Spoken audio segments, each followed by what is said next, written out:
Ante la situación que vivimos en el país y en el Estado, en esta Navidad Jesús nos plantea cuestionamientos que nos tenemos que responder. Es una oportunidad para respondernos. Entonces,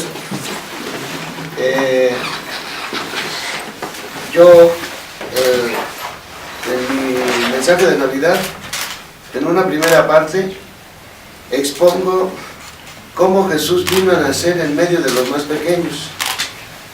El Evangelio nos narra que, para empezar, los padres que él eligió, la familia que él eligió, de María y José, están tomados de los últimos de la sociedad. Ellos eran José era un carpintero de un pueblo pequeñito, y se tenía que alquilar en la obra de la construcción. Tenía que buscar trabajo diariamente. María, ella siempre se declara la sierva del Señor, también la humilde sierva del Señor, la humillada sierva del Señor. Y los personajes que aparecen en los textos bíblicos que hablan del nacimiento de Jesús, todos son personas de los últimos. Los primeros que fueron notificados de que había nacido el Mesías fueron unos pastores, un grupo de pastores que velaba en la noche en aquella comarca para cuidar su rebaño.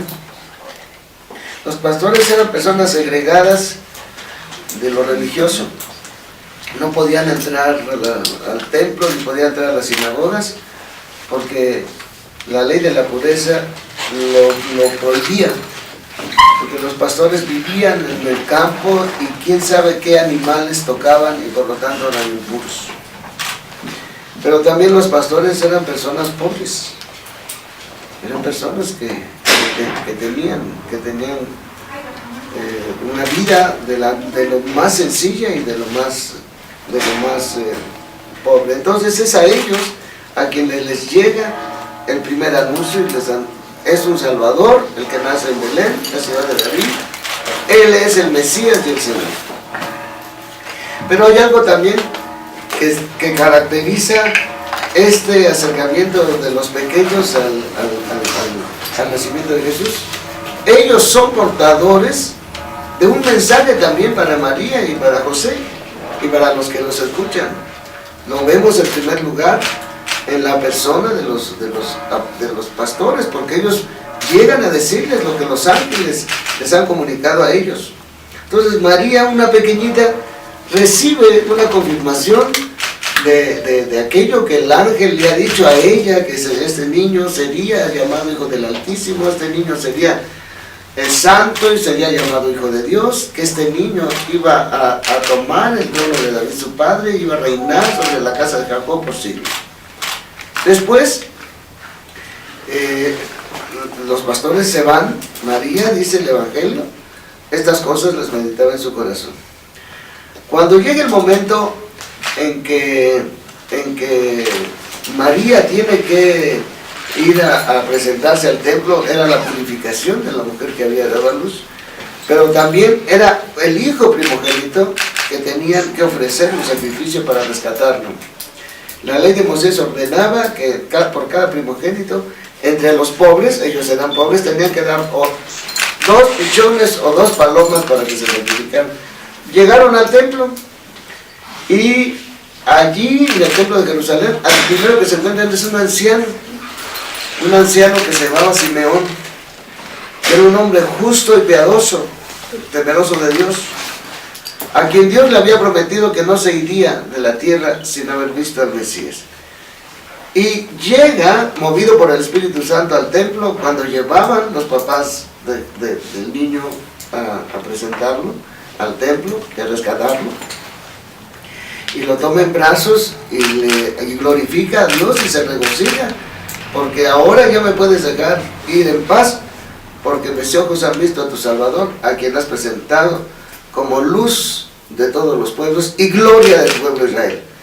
Y después, volviéndose a María, le dice: este niño va a ser centro de contradicción, este niño va a ser objeto de discusión, y a ti te va a atravesar el alma una espada, y hablaba del dolor que María iba a tener contra su hijo por la contradicción que representó en el orden religioso y en el orden político, en el orden económico. Jesús iba a ser alguien que iba a sacudir conciencias. Pero también está el caso de Ana. Ana era una mujer viuda. Ella había durado 7 años casada con su esposo. Normalmente las muchachas se casaban hacia los 15 años en Israel. Entonces ella, después de esos 7 años, que fue a los 22 años probablemente que ella enviudó, duró hasta los 84 años viuda. Llevaba 84 años cuando ella llegó al templo también, porque ella también animaba a la gente a esperar al Mesías. Y entonces empezó a hablar de ese niño y de todo lo que en torno a ese niño había y todo lo que significaba la presencia de Jesús. Entonces, son dos ancianas, un anciano y una anciana. Nosotros sabemos lo que son los ancianos en nuestra sociedad. Son personas, la gran mayoría de los ancianos son personas segregadas. Bueno, pues estos dos ancianos también son de los que se alegran y están alrededor de Jesús. Hay que hacer notar la presencia de una mujer que era ya mayor de edad, cuando Dios le concedió que con su esposo engendrara un hijo. Es la mamá de Juan Bautista, es Isabel. Isabel era mujer, esposa de un sacerdote. El sacerdote, los sacerdotes solamente tenían una vez al año el servicio en el templo, una vez al año, una semana. Entonces, tenían que irse allá a vivir ellos solos y buscar también ellos a buscar la vida. Pero el caso de Isabel es una mujer estéril. Una mujer estéril era considerada como una maldición de Dios. Pues Dios también elige a Isabel. E Isabel era pariente de María. El ángel le dice a Isabel que su pariente Isabel está de 6 meses esperando un hijo, porque nada imposible para Dios. Entonces Isabel lo primero que hace es recibir a María. ¿Quién soy yo para que la madre de mi Señor me venga a ver? Lo primero que hace es declarar bienaventurada a María, porque le había creído a Dios lo que le había dicho y todo se iba a cumplir. Y también Isabel la declara bienaventurada a María porque es dichosa y bendita entre todas las mujeres por el fruto de su vientre, que es el Hijo de Dios que se hace carne. Entonces, volvemos otra vez a encontrarnos otra vez con los pobres que rodean el nacimiento del niño. Pero hay una característica en estos pobres: saben la potencia y la fuerza de Dios. Ellos todos confían en la potencia de Dios. María concretamente, frente a Isabel, lanza un cántico, que lo conocemos en la iglesia como el Magnificat, en donde ella dice: Dios viene a desplegar la fuerza de su brazo y dispersa a los soberbios en su propio corazón. Derriba del trono a los poderosos y enaltece a los humildes. A los hambrientos los colma de bienes y a los ricos los despide vacíos. María entiende que ese Hijo de Dios viene a desplegar el poder de Dios en el mundo para volcar la suerte de todos los pobres, para volcar la suerte de todos los abandonados, entre los cuales se encuentran ellos, Isabel y María. Entonces, esto es algo que también los pastores ven la majestad de Dios en los ángeles que les anuncian que ha nacido un Salvador, que es el Mesías y Dios. Esto es una característica de los pobres, la gran confianza que tienen, donde yo enfatizo que Jesús se queda del lado de los desprotegidos. Jesús no solamente en la Navidad, que nosotros vemos en aquellos días, no solo tuvo de cerca a los pequeños, sino también que Jesús también se queda entre los pobres. Y una prueba la tenemos en el Evangelio, en que Jesús en la sinagoga de Nazaret lanza el programa de su trabajo con el texto de Isaías: el Espíritu del Señor está sobre mí, porque me ha enviado a proclamar la liberación a los cautivos, la vista a los ciegos, para dar libertad a los oprimidos y proclamar el año de gracia del Señor. Terminada la lectura de ese texto, él entrega el rollo.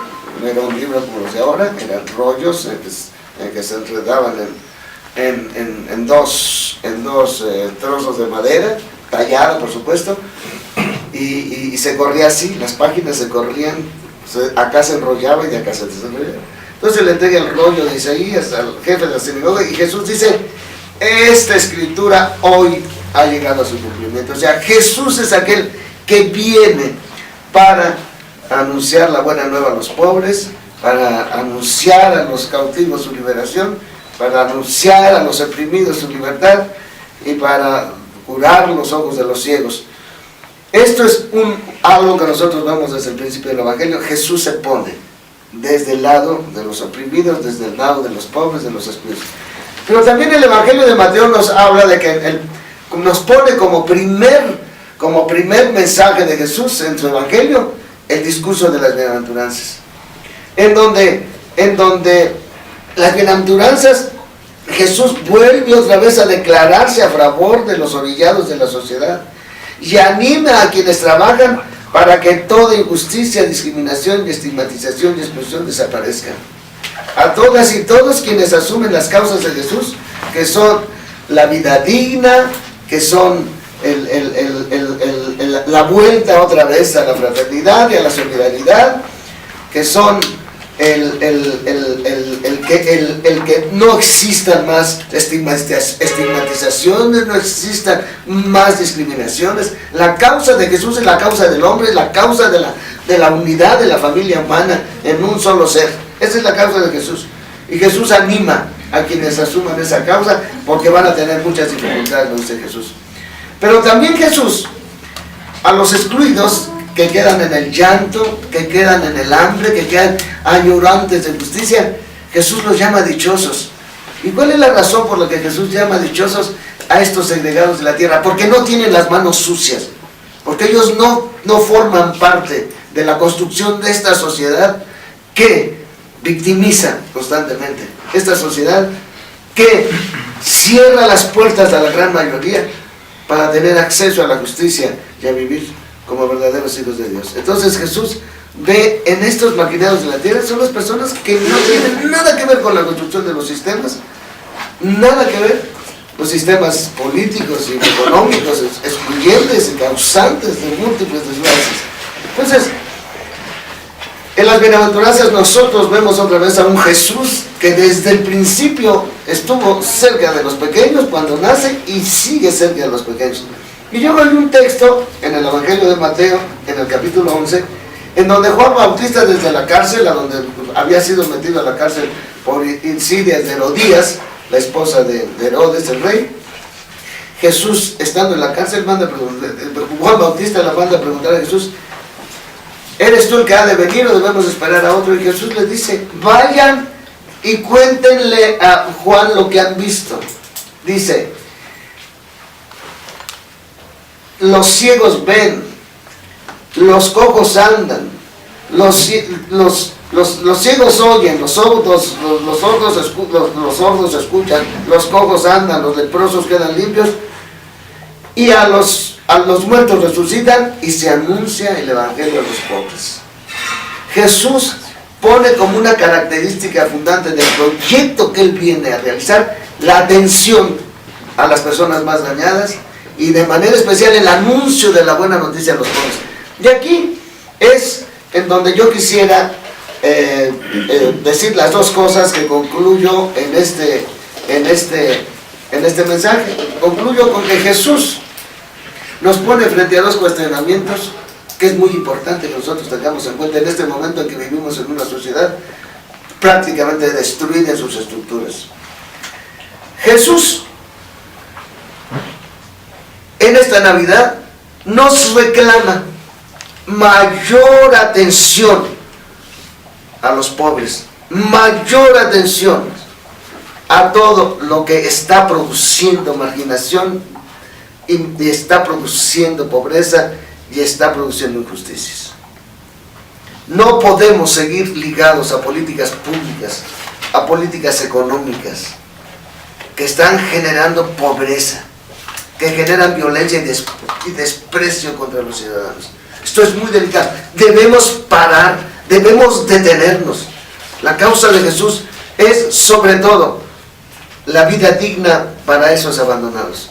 Pero hay otra cosa que Jesús también nos pide el día de hoy, que entendamos que la exclusión de los pobres de las decisiones del mundo, nosotros estamos quitando a los que son sabios en el sentido de la vida, a los que son sabios en el sentido de lo que debe ser una sociedad fraterna y digna. Nosotros también, ¿no? Jesús nos reclama, denles un lugar a los pobres en los lugares de decisión de la sociedad. Denles un lugar a los pobres en la construcción de esta sociedad. Ellos son mis mejores colaboradores en la construcción del mundo. Por eso, si nosotros seguimos en este empeño de solamente construir una sociedad en la que estén y sean importantes los que tienen el dinero, sean importantes los que tienen acceso a la ciencia y a tantas otras cosas, que el día de hoy cada día se estrechan más las oportunidades de educación, y sobre todo educación superior a cada día más, a muchos más jóvenes. Estamos poniendo fuera a las personas que nos pueden sacar de esta situación. Entonces, un reclamo muy grande es la inclusión de los pobres. Y a la iglesia también le debe caer este reclamo. Los pobres tienen que estar incluidos en las decisiones que la iglesia debe tomar.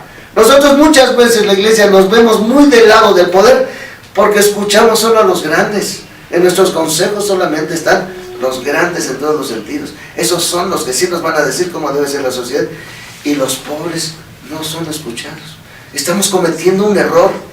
No digo que excluyamos a las personas que siempre han ayudado a la iglesia y que tienen un lugar en la sociedad, pero no podemos seguir abandonando a los pobres y no tenerlos en nuestros consejos de decisión, en nuestros equipos parroquiales. No podemos. Son estos dos reclamos que hoy Jesús hace en la Navidad. Paren las políticas públicas, paren las políticas económicas que cada día echan más fuera a los que Jesús, por los que Jesús vino a abogar. Y ya al final nos pedirá cuentas de eso, porque lo dijo en el capítulo 25 de Mateo. Y la segunda petición, o la segunda conclusión que hago yo aquí, esos pobres tienen un lugar en el corazón de Dios, porque Él lo dijo: a estos sencillos yo les he dado a conocer todos los secretos de mi reino. Y nosotros vamos a acabar por construir un mundo de monstruos, en donde nos quedamos de poder sobre la tierra los que más se pelean por el dinero, los que más se pelean en la competencia de libre comercio, los que más pelean que los países se vayan a pique, arruinando sus monedas, porque los centros financieros, los que más pelean por el capital especulativo. A esos, para los que gobernamos, es a esos a los que dedicamos las políticas públicas, y los pobres, que son los sabios, los estamos dejando fuera. Yo es por eso que las primeras dos partes de mi mensaje le dedico a probar que desde el nacimiento de Jesús y durante toda su vida, Jesús se declaró siempre por los pobres. Feliz Navidad. Feliz Navidad.